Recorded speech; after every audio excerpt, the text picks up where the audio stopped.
పవిత్రమైన రోజున ఆ శ్రీవారిని కన్నులారా దర్శించుకునేందుకు వెళ్లిన 9 మంది కన్నుమూయడం తీరని విషాదాన్ని మిగిల్చింది.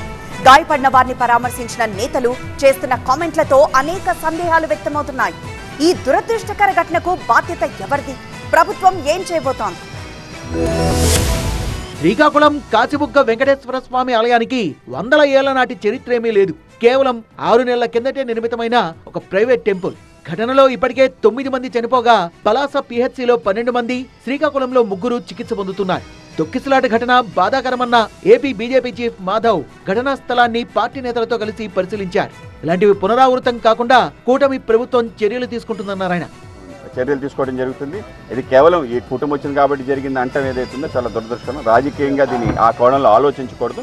ప్రజలకి ఎక్కడ ఇబ్బంది కలిగినా, ఎక్కడ అసౌకర్యం కలిగినా, ఇటువంటి దుర్ఘటనలు జరిగిన తప్పనిసరిగా కూటమి ప్రభుత్వం ఆదుకుంది. ఏ ప్రభుత్వం అయినా కూడా ఆదుకుంది. పలాస ప్రభుత్వాసుపత్రిలో చికిత్స పొందుతున్న బాధితుల్ని వైసీపీ బృందం పరామర్శించింది.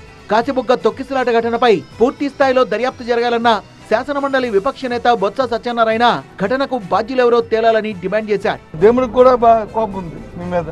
మీరు చేస్తున్న దుర్మార్గాలు, దురాక్రమాలు, మీరు చేస్తున్న ఈ కార్యక్రమాల వల్ల ఇవన్నీ జరుగుతున్నాయి. ఎవరు బాధ్యత వస్తారు చెప్పండి. దీని మీద సగమైన దర్యాప్తు జరగాలంటే న్యాయ విచారణ జరగాలి. దురదృష్టవశాత్తు జరిగిన ఈ ఘటనను రాజకీయం చేయడం తగదంటోంది బీజేపీ.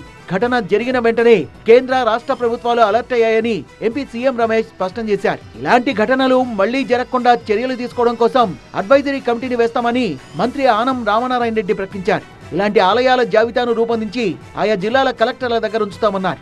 జరిగిన దాంట్లో ఎవరి పొరపాట్లని ఎత్తి చూసేదానికన్నా జరిగినటువంటి పొరపాటు వల్ల 9 మంది ఇవాళ మన ప్రాంతం వాళ్ళు ఒక ఆలయ పరిధిలో ప్రాణాలు కోల్పోయారని అంటే ఇది ఆ దాతలను లేకుంటే నిర్మాణకర్తలను అడగలేదు.